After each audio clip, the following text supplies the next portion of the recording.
সপ্তাহ দুয়েক পরে মাঠে গড়াবে টি-20 বিশ্বকাপ। আইপিএল যাত্রা শেষে ওয়েস্ট ইন্ডিজ ও যুক্তরাষ্ট্রের যৌথ আয়োজনের এই আসরে অংশ নিতে দলের সঙ্গে বিমান ধরবেন হার্দিক পান্ডিয়া। তার আগে অবশ্য মুম্বাই ইন্ডিয়ান্সের অধিনায়ককে পেতে হলো শাস্তি। আইপিএলের চলতি আসরের যাত্রা ইতোমধ্যে শেষ হয়ে গেছে মুম্বাই ইন্ডিয়ান্সের। 14 ম্যাচে 8 পয়েন্ট নিয়ে টেবিলের তলানিতে থেকে আসর শেষ করেছে তারা।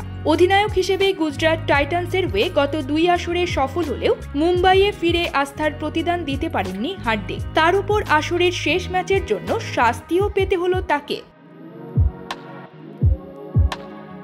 শুক্রবার 17 মে লখনৌ সুপার জায়ান্টসের বিপক্ষে 18 রানে হারের ম্যাচটিতে স্লো ওভার রেটের কারণে শাস্তি পেলেন হার্দিক। আইপিএলের নিয়মানুযায়ী নির্ধারিত সময়ের মধ্যে কোনো দল 20 ওভার শেষ করতে না পারলে সেই দলের অধিনায়কের শাস্তি হয়। হার্দিকের মুম্বাই ইন্ডিয়ান্স এর আগে দুবার স্লো ওভার রেটের ভুল করেছিল। সেই 2 ম্যাচের জন্য শুধু জরিমানা গুনতে হয়েছিল হার্দিককে।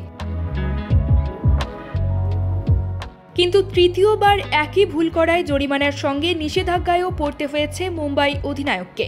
ম্যাচ ফির 30% কাটার পাশাপাশি 1 ম্যাচের নিষেধাজ্ঞায় পড়েছেন তিনি। এবারের আইপিএলে যেহেতু মুম্বাই ইন্ডিয়ান্সের আর ম্যাচ বাকি নেই, তাই পরের আইপিএলের প্রথম ম্যাচটি খেলতে পারবেন না হার্দিক।